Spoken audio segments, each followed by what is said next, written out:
Hey everyone! Welcome back. I am back today, and guess what? I am here with the RWBY Volume 5 soundtrack, you guys. I am so excited. If you're joining me early today, you already know what that means. It means you are one of my awesome patrons. Thank you so much, and as always, I'm sending out those big old hugs right through that screen. And if not, still thank you for joining me today. I'm glad you're here. I do hope you'll consider supporting me that way. The link to my Patreon is going to be in the description down below. So, moving on to my total excitement for this soundtrack. So, I really enjoyed Volume 5. I feel like everything that we started in Volume 4 with kind of this individual character growth, I feel like it all kind of came full circle in this volume. Particularly, I think we had a great focus on Yang in like the last couple of episodes. But there was also a lot of great growth from Blake. We got to see Weiss kind of fully out on her own. And of course, just RWBY just always being, I am told without any, further anything details, because you guys are awesome on not spoiling me, but I am told that next time will be maybe a little bit more focused on RWBY, perhaps. I don't know. That's kind of somebody kind of hinted at it, but again, like, you guys are so good about spoilers, you never like flat out say anything, which is awesome because I don't want to get spoiled. So speaking of big twists coming up, I still think that Raven turning out to be the Spring Maiden is like one of the really solid twists of this show. And there's been some good ones, trust me. But I think Raven, I was really, really glad that we got to know Raven a little bit more in this one. And I still, like, right up to the last second, was kind of trying to get a grasp on her character. Because I think she really, she wants so badly to convince herself that, like, this is who I am, and this is what I care about, and this is the way it is. But in those moments with Yang, you could even see, like, her I'm sorry and everything. She hasn't even fully convinced herself, caring about people close to her, it's all about the tribe, and like everyone else, it's like, I know with Yang, she was kind of like, you had your choice and everything, and you made it, and kind of same with Crow and everything, but deep down, I don't think she really, I don't even think she really believes that or feels that way herself, which I kind of had a hard time, like, getting a grasp on that the whole season, because, not like a hard time, but I think they just kept me guessing with, like, oh, is she really that cold to everyone, or is there a part of her that still does feel regret? And some of you let me know that end credit scene, it was supposed to be Raven kind of showing up. And even just the whole, like, her being able to, like, portal to people close to her, like, there's something there. There's some bonds there, there is some caring, or she wouldn't be able to do that. But anyway, I was really glad that we got to know her a little bit better. I guess Cinder is really gone. Somebody confirm that for me. Like, she's gone. Well, at least as far as we know. I don't, like, it sounded like she was gone. But I don't know. I mean, she just, oh man, Cinder got on my nerves in such a way.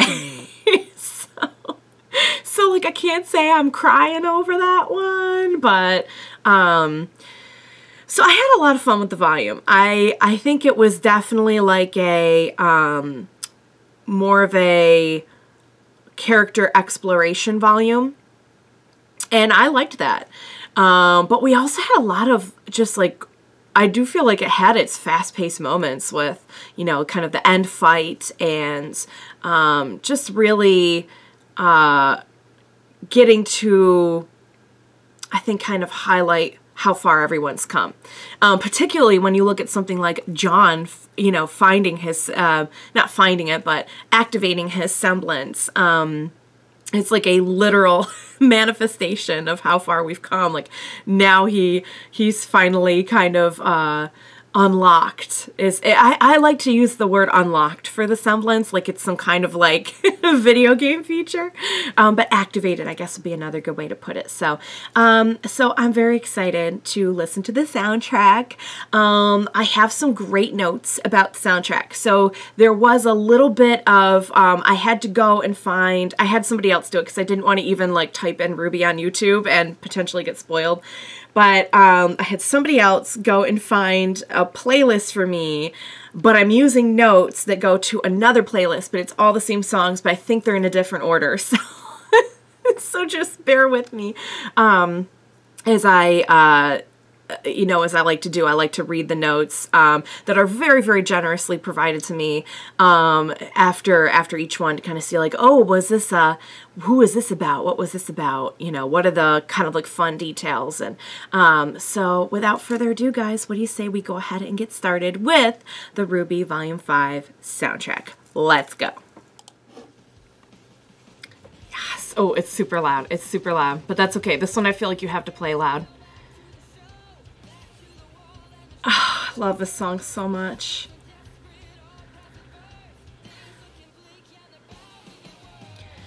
Yeah, pretty much. Oh my god, I'm gonna miss this theme so much.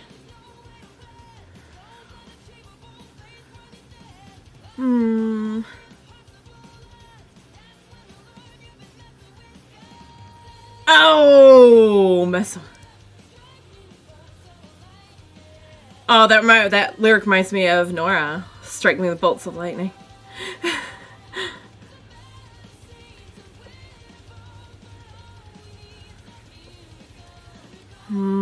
I like how it's...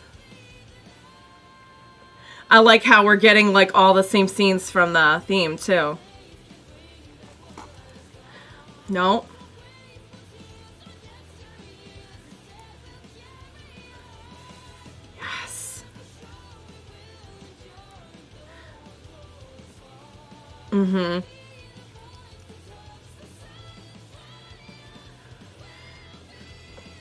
Yes. Is that, I wonder if that's a full version now. It's going to cut to an ad. I love how I'm just going to say this really quick because I'm not sure if that was oh, no, okay, there's more. There's more, guys. There's straight up more. That ad was just like kind of, oh. Oh.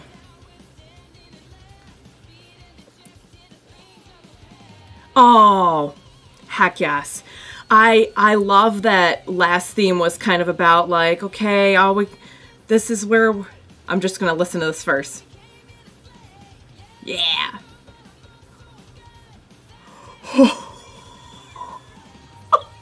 What an awesome lyric.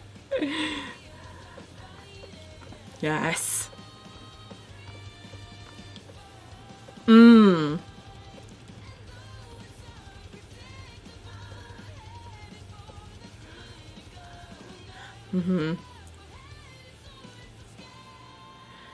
Yes.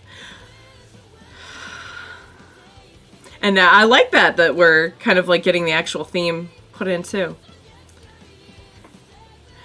So one thing I'm noticing is that this one, we're back to that like, yes, we're gonna do this. You know, like last time was all about like, we've lost so much and we just need to live. And this one's like, we're gonna do this. Oh my. Ooh. I like this part.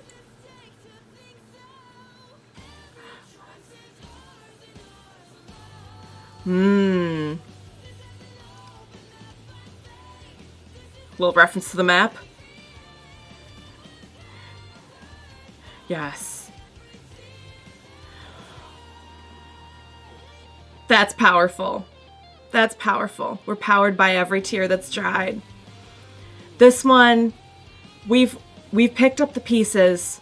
We've learned how to live after loss. And now it's time to get back on track and win this. That's what I'm getting. That's what I'm getting from this song. And I think it's a great representation of the whole volume, because I love watching these scenes.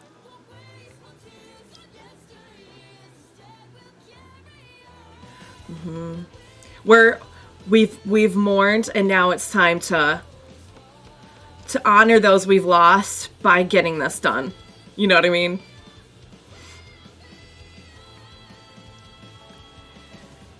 So I wonder if I just noticed something. Yes. Oh, okay. Before we move on to the next one, really quick. Before we move on to the next one, I just want to say, I think that theme is so perfectly fitting of this volume. Because the way I see volume 5 is kind of like if we were rising up from just like picking up the pieces of everything we had lost in volume 4.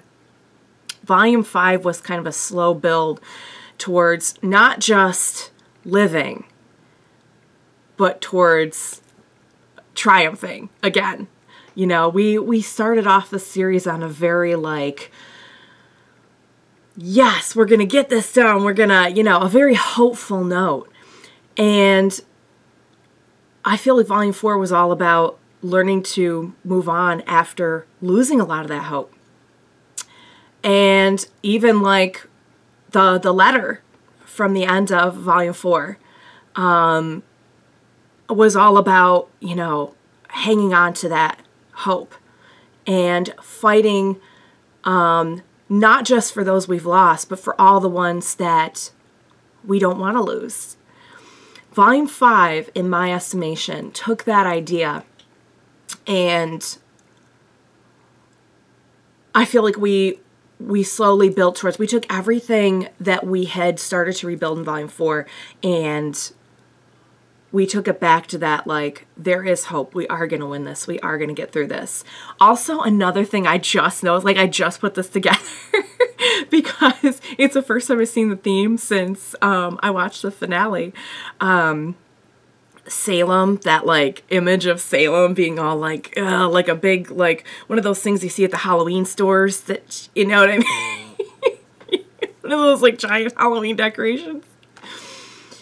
Was that supposed to be a reference to, was that a reference throughout the whole volume to Emerald's illusion of her at the very end? Because that, I gotta say, guys, that's some clever foreshadowing right there.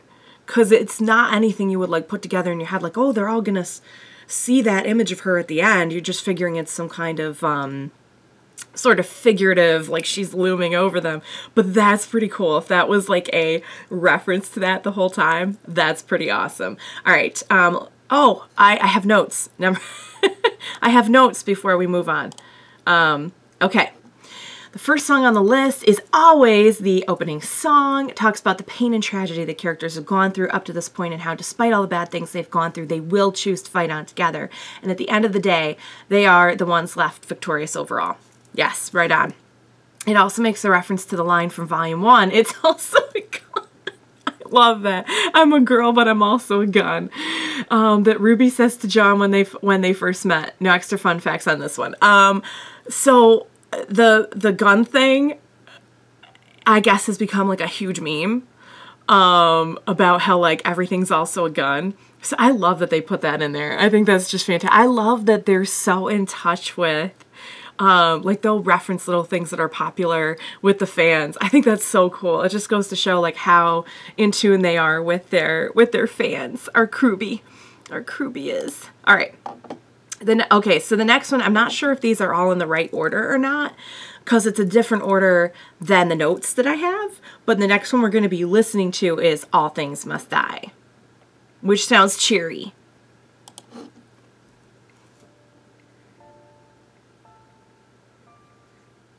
Oh, is this about their fight, maybe?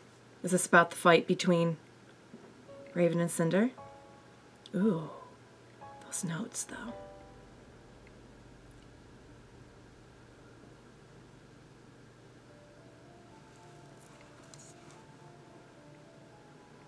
Oh my God.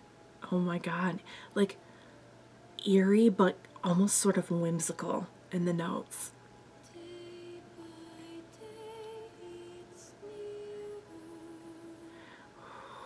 Very creepy.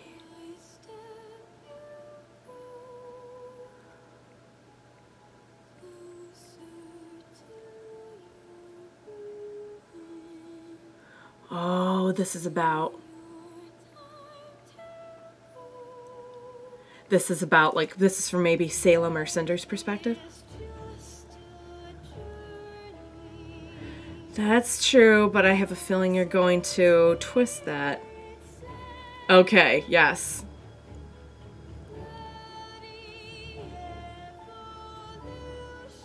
Oh, is that a reference to the first theme?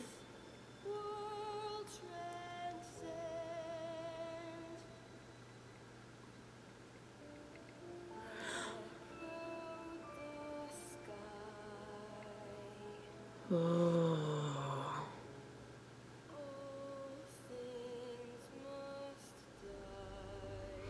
So I'm guessing this is from Salem's maybe perspective. Oh. Oh, was this playing during the fight, I think? Oh, dang. This is so... Ooh. Oh. Embers like cinders.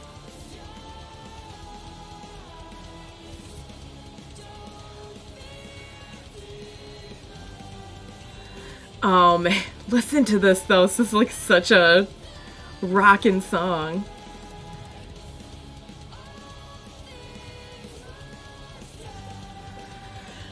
So I like how we go right to like the kind of negative, like hopeless song right from the, you know, it's such a contrast from the theme song, which is about like, yeah, we're gonna triumph, we're gonna. This is the opposite.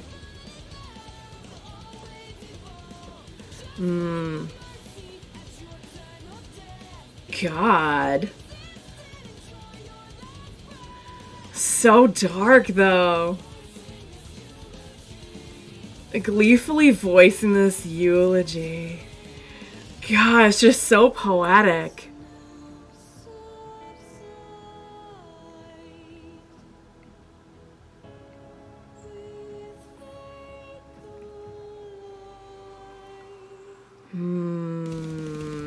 I love how it has these... It has this kind of like haunting, melodic, slow, and then it goes into like the kind of like raging guitars.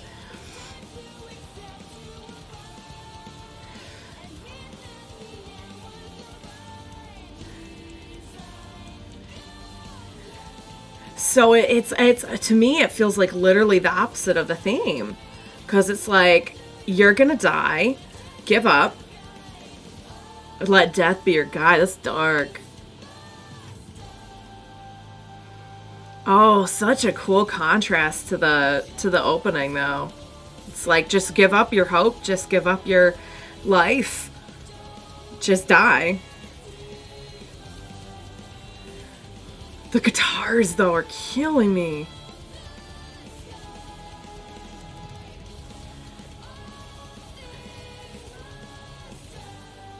I wonder if Black Out the Sky has anything to do with the moon. You know, I'm always looking for the references to the moon. Okay, wait, before we start up on the next one. Before we start out on the next one. All right. That was awesome. That was such a, like, rager of a song.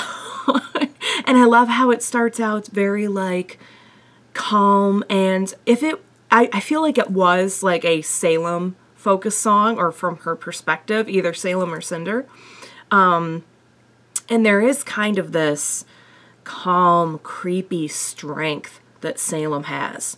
Like someone pointed out to me before the finale, we hadn't even really seen like a lot of like direct violence from Salem, but just her presence and her, I mean, I know this means something else on RWBY, but her aura.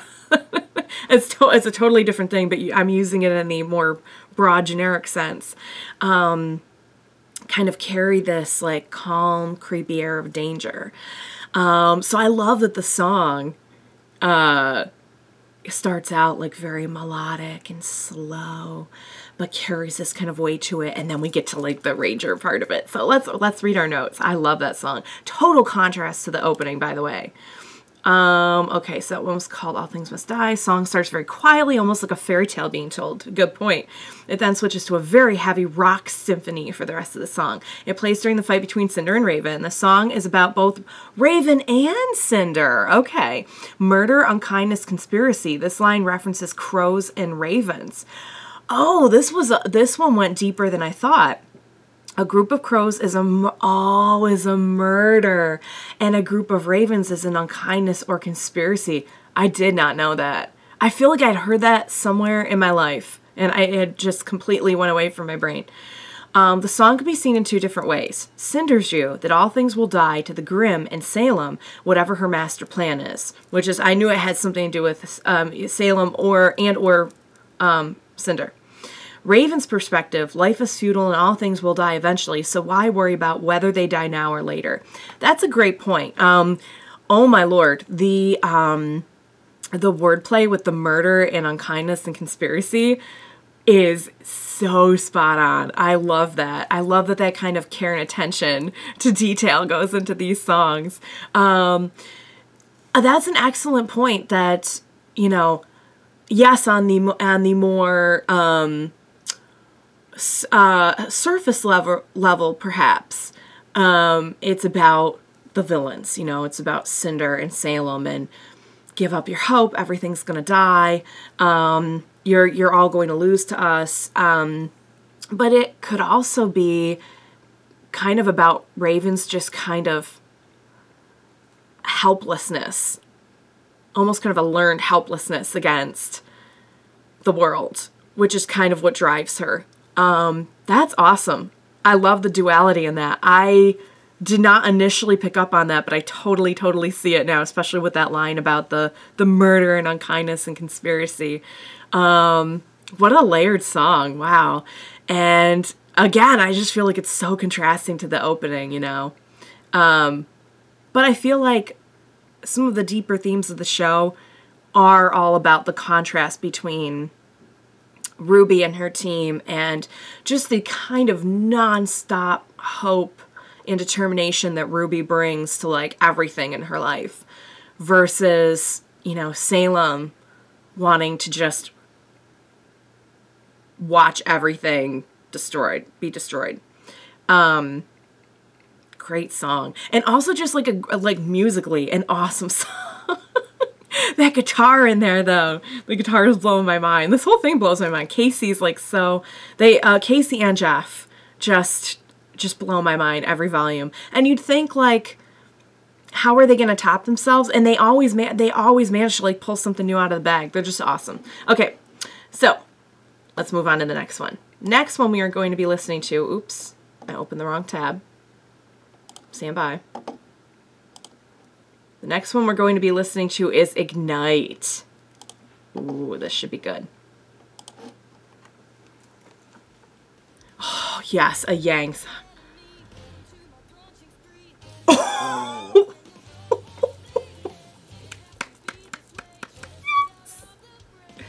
Mm-hmm. Yep. Well, welcome to the pain, everyone.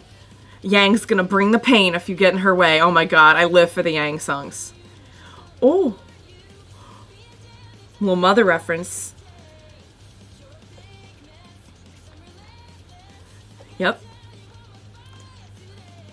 Oh yeah, you're on fire every day, baby.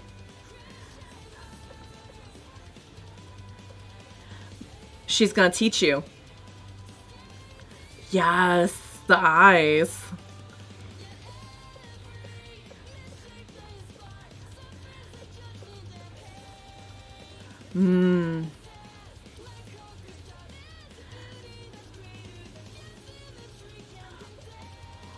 Oh, I like that lyric. That was very poetic. Oh, game on. Game on.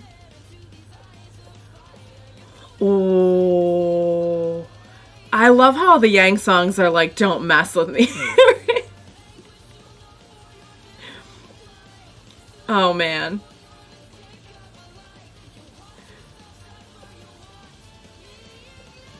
I feel like this song is directly to the little Yang yelling out at that point. I feel like this is directly to that one guy she just, like, completely laid to waste, like, earlier in the volume.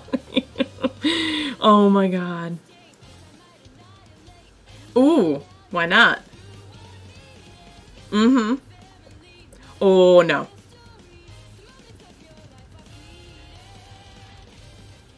Yes. Yeah. I love how much this volume was about, like, Yang's strength. Oh my. Oh yeah, no, we're almost done. I think it is about the guy. That's awesome.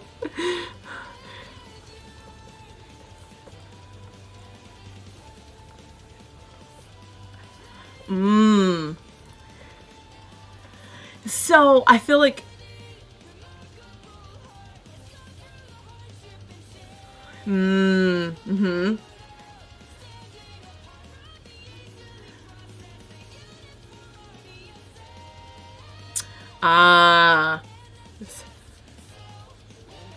it's just, I love how it's like this super poetic lyric, and then it's like, that's just so lame. Because it's Yang, you know? Oh, I feel like this is almost directly about that guy that she beat up, but it's also just about, like, her newfound strength, you know? And I love that. And I love that all the lyrics have, like, a Yang twist, too. Like, all of her songs are always, ooh! Yes!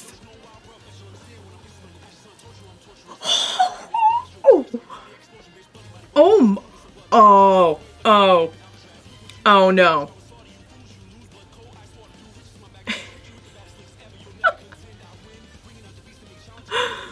Yeah. Yes. I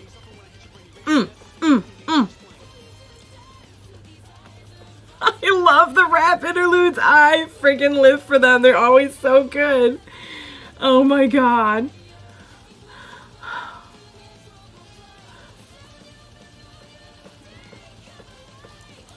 And your mistake of like, oh no, don't cut to ads, please. It's about to cut to, oh, I think it did it right at the end of the song though. That was nice. It was nice of it to wait. Oh my lord. Let me get through these ads. Okay. I think you guys know by now that I live for the Yang songs. All the songs are always so well done. Like, there's no such thing as like a bad RWBY song. But the Yang songs, I think just because I love Yang so much, and she's kind of been like one of my favorites from the very start.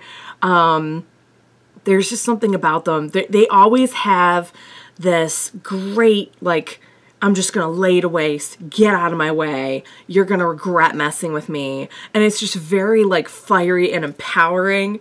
And they also have a lot of great stuff about her character in them as well, which is really fun to get to listen to, especially since we've done so much character development over the last few volumes for everyone, including Yang. And they always have, like, a little, like, humor twist to them as well, I feel like. Because that's Yang, you know? The rap interludes, oh my lord, I live for them. I love how they're always, like, super, like, hardcore. And I'm always like, ooh! Love it. Oh my goodness, love it. Let's see what our notes say. Personal favorite song, and it's a Yang song. Good choice. Upbeat tempo and overall very jazzy. It plays during the Yang character short. Oh, okay. You know what? I did not pick up on that. A lot of references to Yang's growth over the last volume and how she's ready to get back out there and bang some heads together. Heck yes. The third verse of the song is a direct reference to the quote from the opening of the original Yellow trailer. Scathing eyes ask that we be symmetrical, one-sided, and easily processed, yet every misshapen spark's unseen beauty is greater than its would-be judgment. The quote supposedly, according to Mani talking to Barbara Dunkelman, Yang's VA, is a reference to the fact that they plan early on to have Yang lose her arm. You're kidding me. I didn't even catch the reference to the original Yellow trailer song. And also, I cannot believe that they had that planned that early. That's crazy.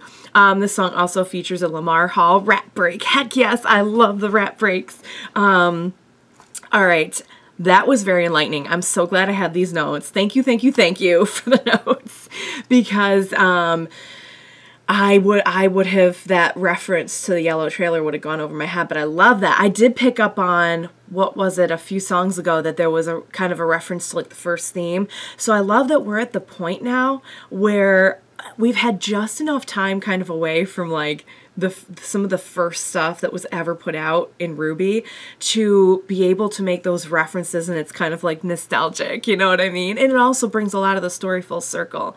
I'm so proud of Yang. I feel like all the Yang songs are about like, get out of my way. But this one in particular, like the note said, really speak to the fact that like she's getting back up from being down. You know what I mean? I love it. I love it. I love Yang. I love that song.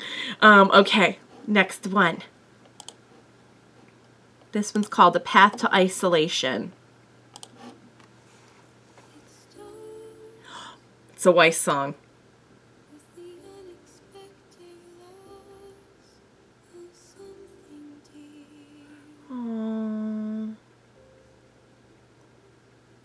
Oh, and this is from the character short, right?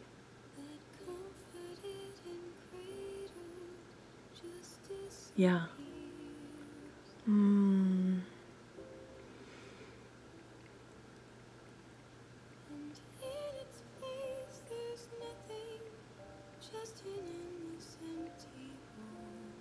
Oh.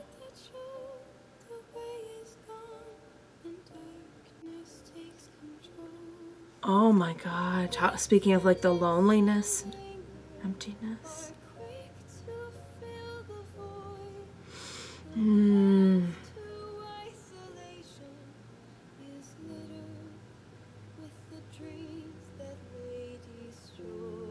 Oh my God.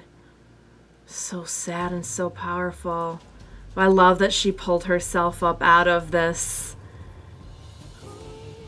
where she was when we met her.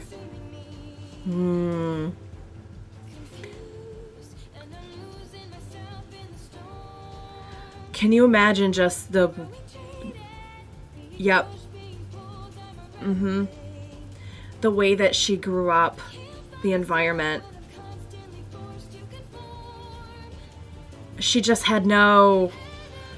Any sense of self she had was bad, you know?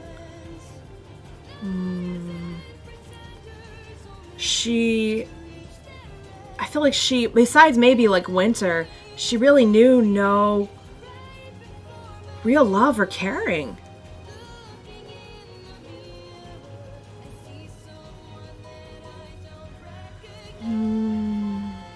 She didn't really know herself. She hadn't found herself. She found that through the strength that she's gained over the last several volumes, and through finding a real family.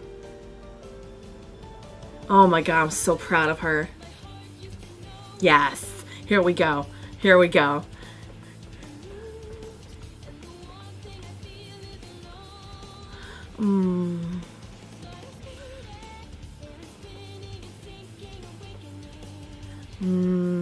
Kind of, I feel like as we move into the faster part of it, we're getting closer and closer to where she is now. So she's still in the thick of it right now, but we're building towards it.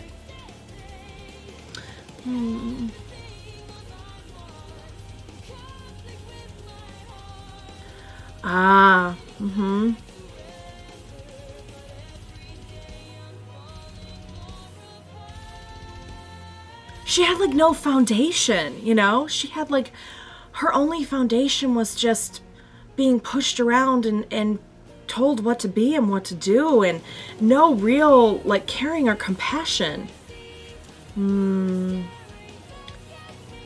Not knowing yourself. It's like being lost and just having a giant hole in your heart.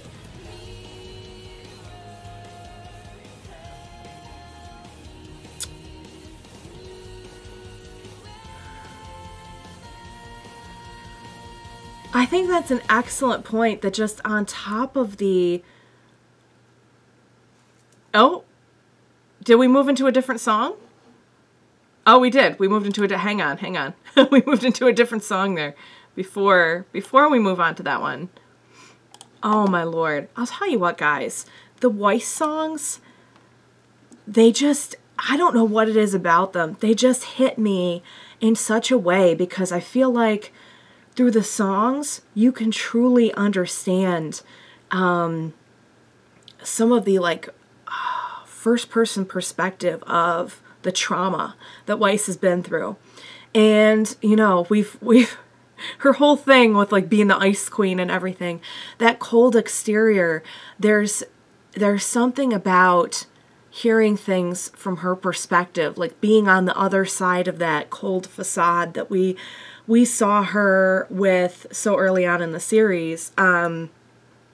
Like once you really kind of dig deep into that kind of hurt and pain that she was feeling that whole time.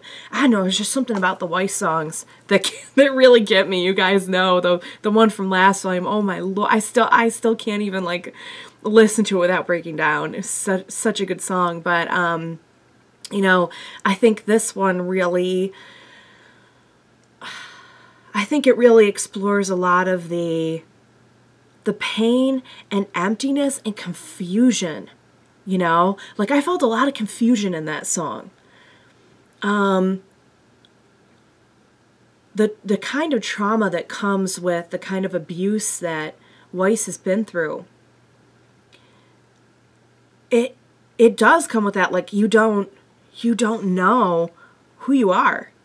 When you're just kind of told what to do and who you are and what you are, you know,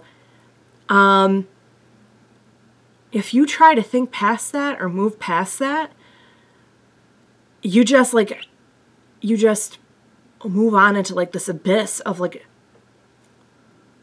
not knowing. I feel like she had no foundation. So let's read what the notes say. Okay, a Weiss song. Heck yes. The subtitle on the song is Mirror Mirror Point 0.5. Okay. It plays during the Weiss character short. Yep, that I remembered. And also they had the short playing in the video, so that helped. It serves as a reference point of the troubles and problems Weiss was dealing with even before her departure for Beacon in Volume 1. No super interesting facts on this one other than it's a great part of Mirror Mirror, the Mirror Mirror series of songs.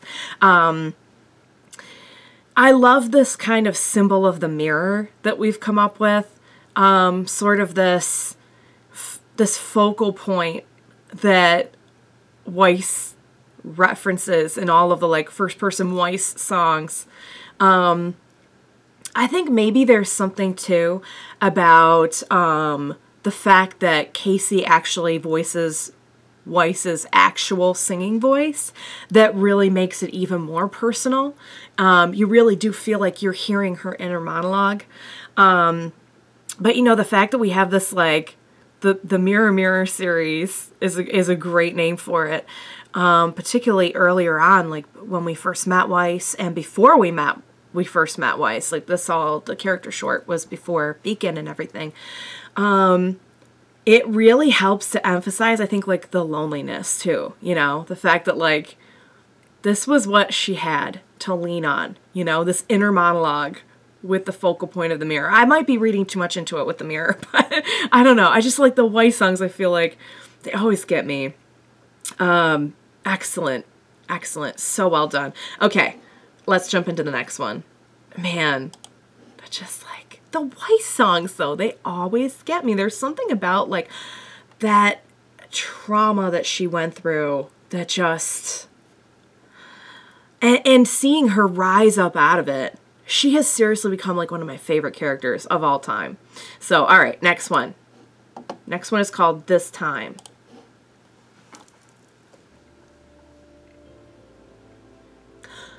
I hear some of the piano notes from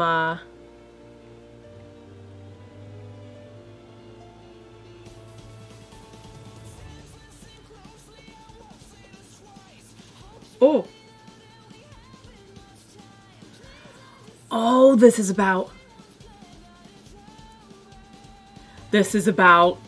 her, I think, the speech to all the Faunus. kind of getting everyone like motivated.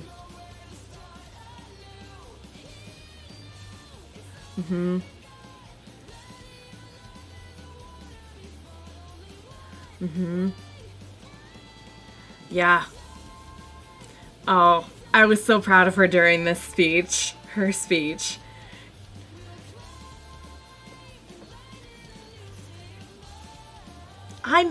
I may have said this during the actual speech, but I love that here she is, the person who has always like run away from things. And she's standing here telling people like, you can't run away from this. There's a great irony to that, and it shows her character growth.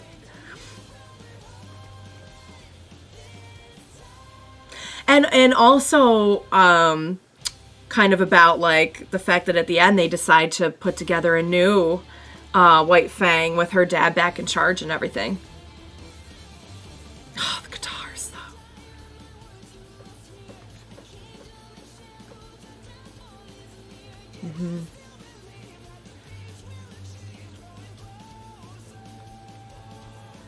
Yes, we got some Jeff in this one too.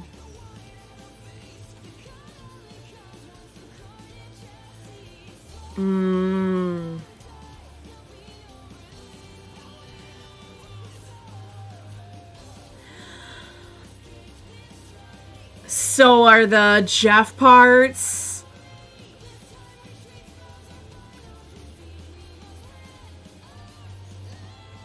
I wonder if the...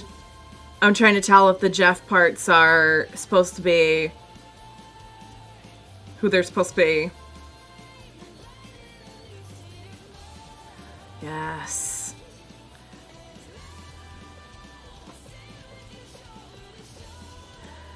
Right. Yep. Standing with, you know, so much of this was just about, I feel like her, the shadows, the reference, was about her character growth of just learning like stand her grounds.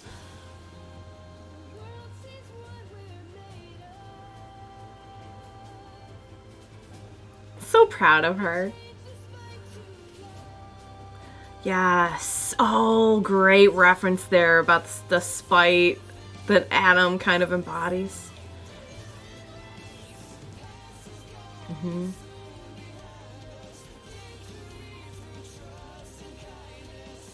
Yes.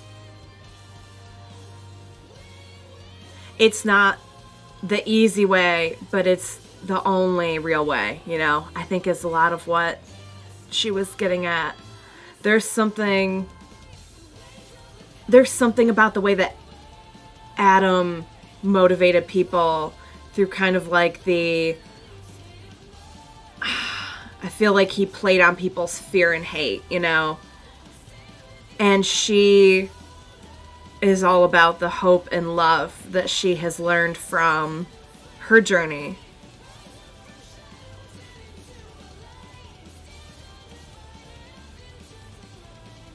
Oh, they're all just such like good ragers too. They're all like so fast paced and like get up and go. Aww. Okay. Before we move on to the next one. Oops. Uh-oh. Where'd you put me? It'll jump me around. Hang on. I'll get back there. I love that one. I have been so proud of Blake's journey. Like, I know I say that about all the girls. They've all had great journeys, but, you know, there's something about Blake's, particularly since it's one of the ones that I think was the most kind of, I wouldn't say removed, but like she was the last one to come in and be reunited. You know, we saw the most of her like individual journey out of any of the girls. And there was something about, some of the wording that was being used in some of the Yang and Raven scenes that I was like, oh, I can see the parallels between kind of the path that Blake was on and the path that Raven was on. I'm not saying they're like, you know, highly similar, but there is something about that, there's a little bit of a parallel between like the, running away from the things that you care about. The reasoning may have been different. And I'm so glad that Blake found her way back from all of that and did not end up, going down the same path as Raven. But I really love that we spent so much time kind of, because I feel like she came to the group with so much already going on, so much. Her and Weiss, I feel like, came to the group with so much, I hate to call it baggage because that sounds so negative, but, dark pasts, and I love that we spent so much time just bringing her out of that and watching her grow. And for me, like, kind of one of the penultimate moments with that was her just telling Adam, like, this person who had cast this, pun intended, shadow on so much of her past, and just being like, I don't have time for you right now. Like, I have other things to do. You're not on my list of priorities. It showed just how far she had moved beyond that. And then, of course, like, I think one of the other really, really great moments was just her reuniting with our crew. All right, so let's read about that. Despite the artwork, this song is sung from the perspective of both Blake and Gira, not Sun. Okay, that's what I was thinking is Gira, but I wasn't sure. Okay, so the artwork on the one from the notes is different. So the one that we watched was Gira and Blake. The subtitle for the song is From Shadows Part 2. Nice. Really bringing it back around, I feel like. It is about Blake and Gira talking to the faunists about standing up for themselves to help humanity and other faunists. It plays over the end credits of episode 14. Nice. I'm really happy with where we left things, too. With, like, it's nice to see some positive family stuff going on. And I love that they made it out okay. And I love Ilia's redemption story. I really hope we get to see more of Ilia in the future. So great song, guys. I'm very proud of Blake. I'm proud of all our girls, and I'm very proud of Blake. I think she really, to say found herself sounds so generic, but I really do feel like she did. All right, let's move on to the next one. Next one is called Smile. This sounds cheery.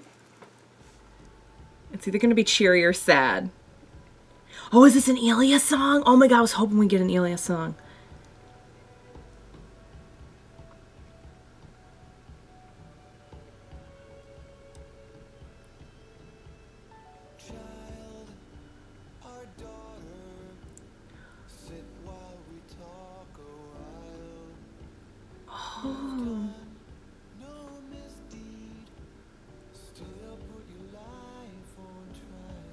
Oh god, is this from the perspective of her parents talking to her? Oh.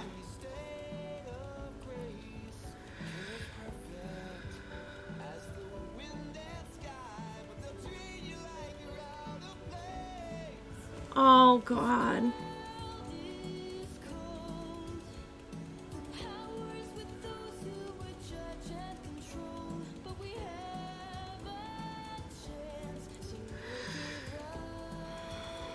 Even more sad to think what happened to her parents.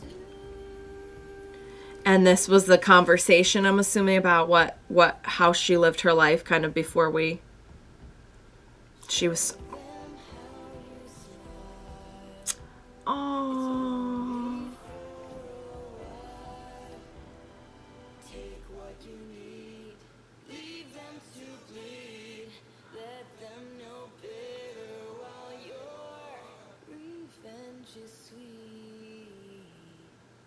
That took a very different turn than I was thinking.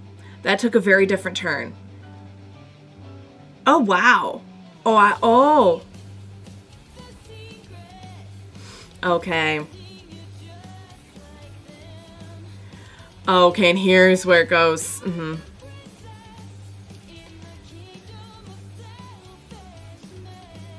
It's kind of... sort of playing this awful system.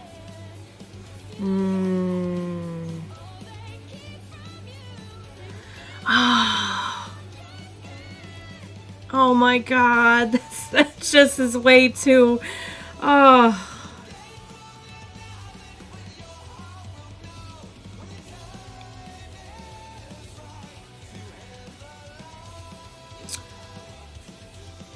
So they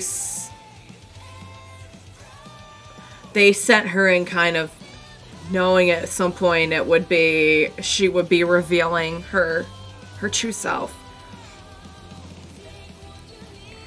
And you know what?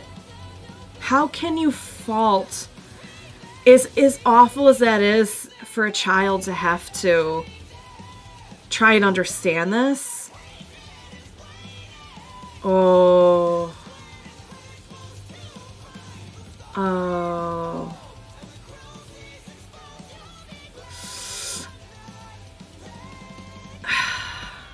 Oh, dang. And we know there was that moment when she just couldn't take it anymore. It's awful to try and think of somebody trying to make a child understand this, but at the same time, like, after all that the Faunas have been through, you can't fault someone for being like, you know what? Why should you have to be treated so badly based on who you are? Go and take advantage as much as you can of this other world. It just shouldn't be that way to begin with, you know? It's poor Ilia, because being a child trying to understand that you're about to go live in a world that despises who you really are, but yet you're playing along with it. You're playing along with the facade and being one of them, and yet you know deep down what everyone really thinks of you, you know?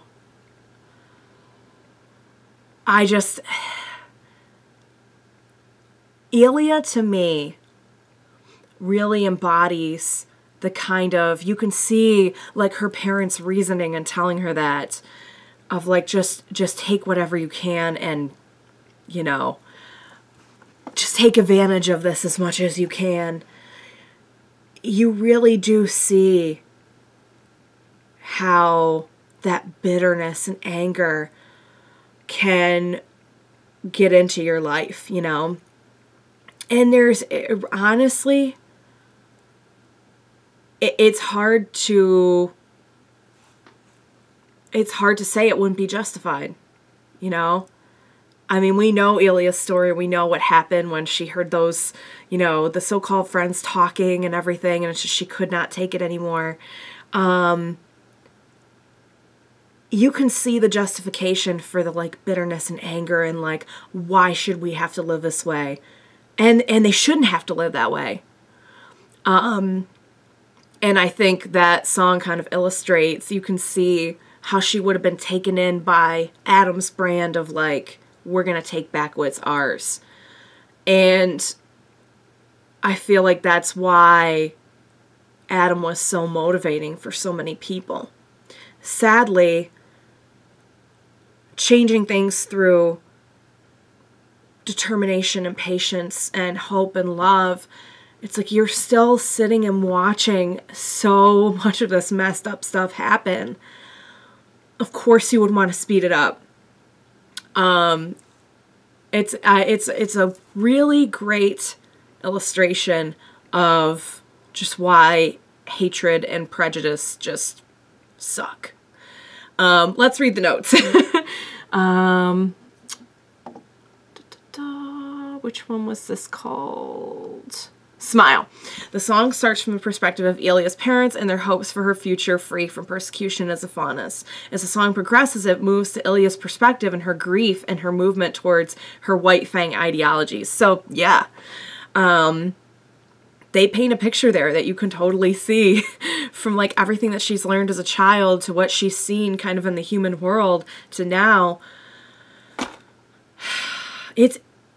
it's not that any of those feelings aren't justified.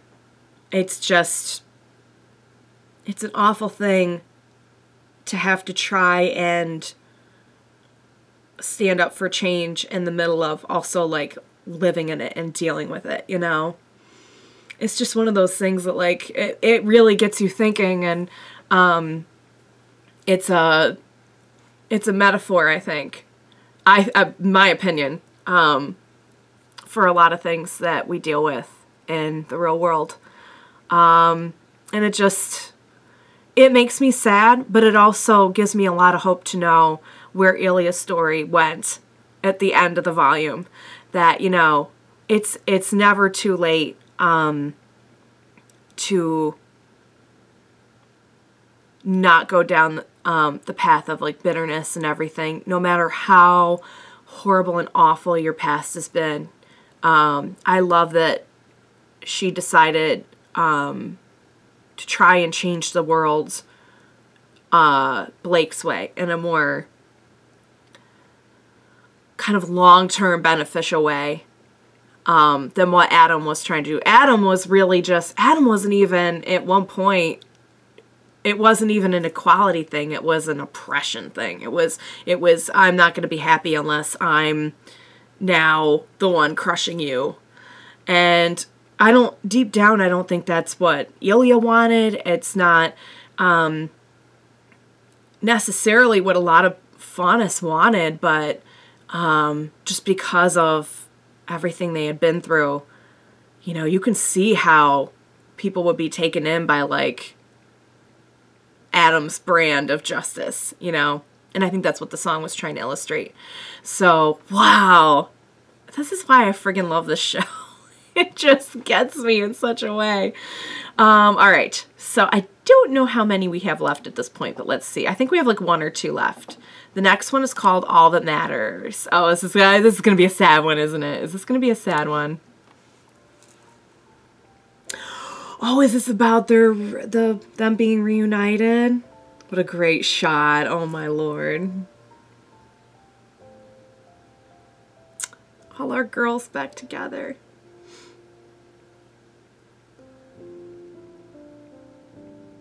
It's going to be a sad one. God bless it.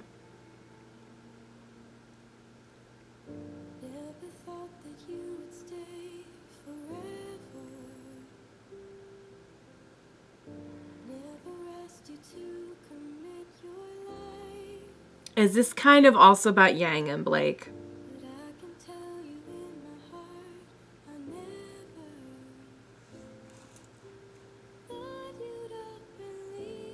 What is?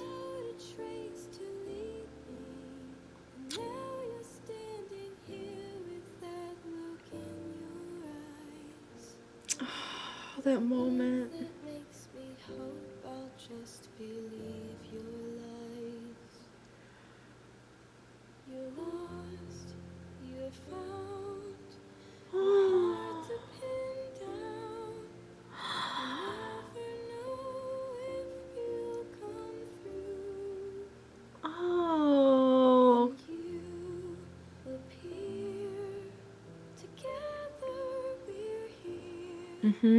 All back together again.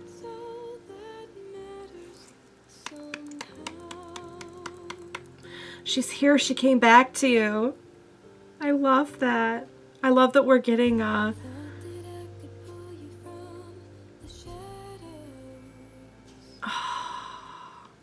we're getting kind of a slow ballad about the two of them.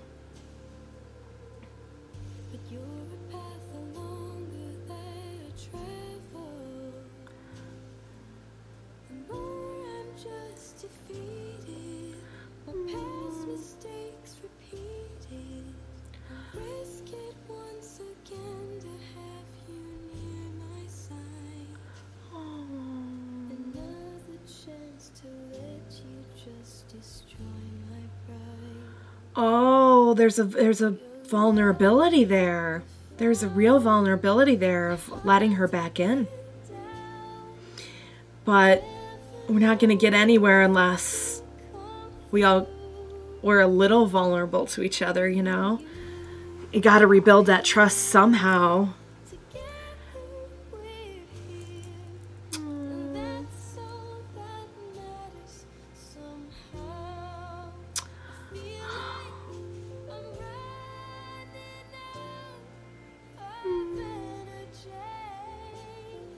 Her voice, though, I love it.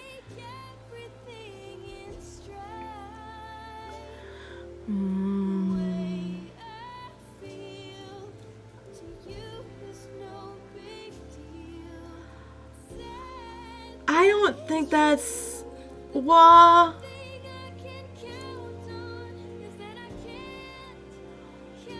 Oh, don't say it, don't say it, don't say it. Oh, no. That's not true, though. I don't think it's true anymore.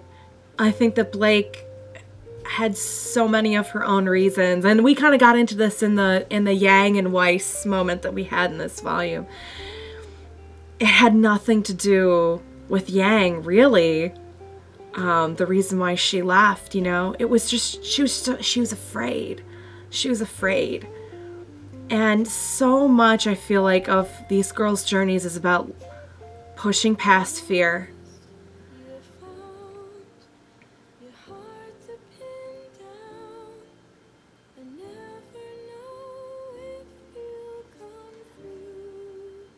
But she did in the end. That moment, though. That moment when she just shows up. It's just everything.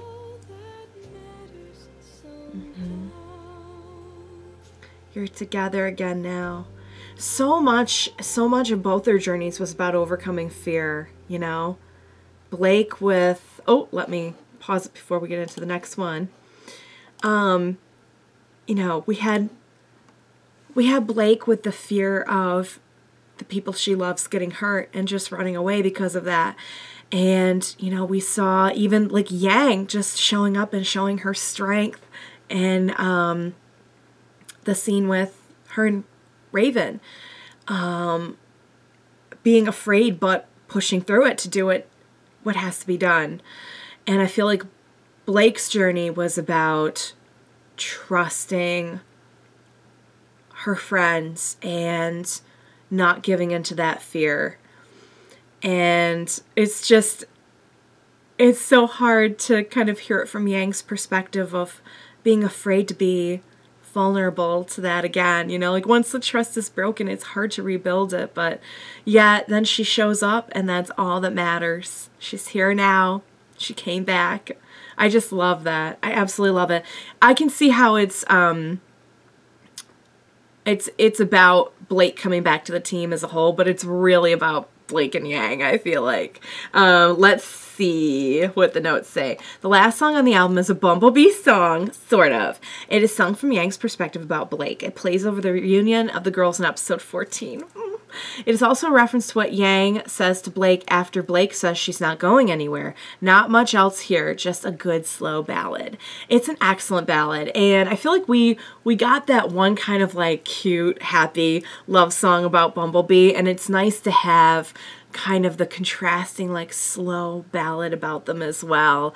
And whether you're looking at them as a ship or you're just looking at it as great friends who this trust was so broken between them, it is kind of nice to hear just how much them being back together means, but at the same time, you know, still kind of having that, which we've seen from Yang throughout the whole volume, her journey of letting go of that anger towards Blake, you know.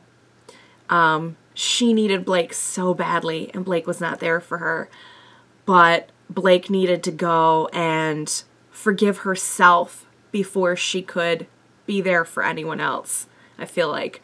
So I'm so glad our girls are back together again, you guys. All right, I think we have one song left, and I think it might be an instrumental. But let's see. Okay. I want to... Oh, it's acoustic. It's not instrumental. Oh. I'm gonna love this. Oh, this is a little different though.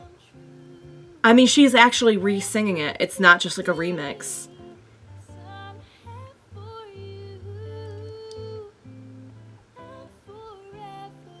I love Gold. So Gold is like one of my all-time favorite songs from RWBY. I play it on a loop. And how much more meaningful is this after seeing them reunite in this volume?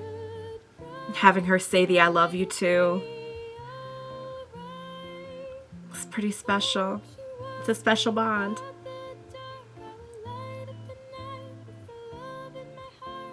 The voice though.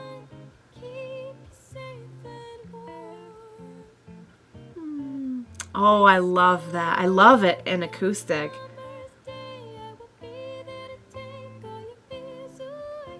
And she's back now.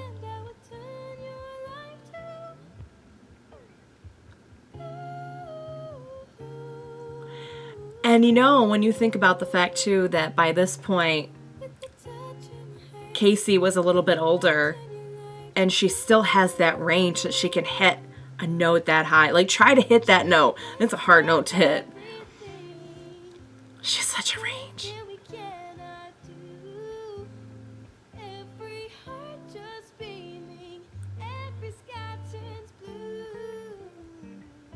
Oh.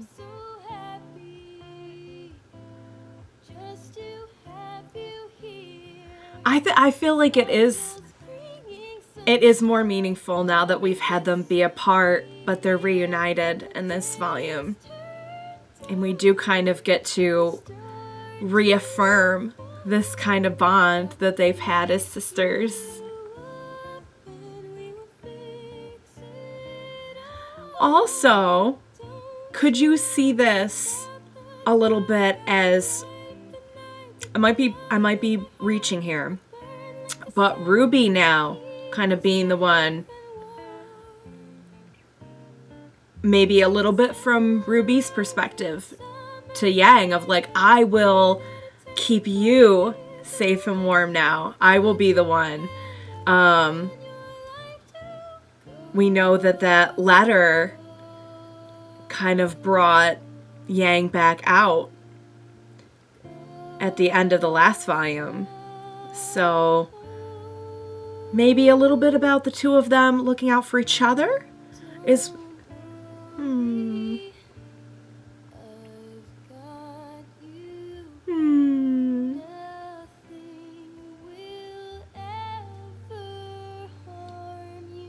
Such a sweet song.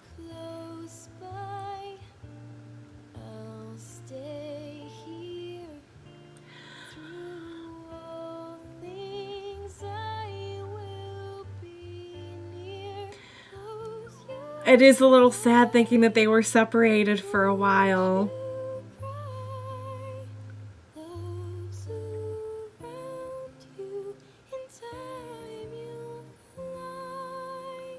Oh, such a sweet voice too.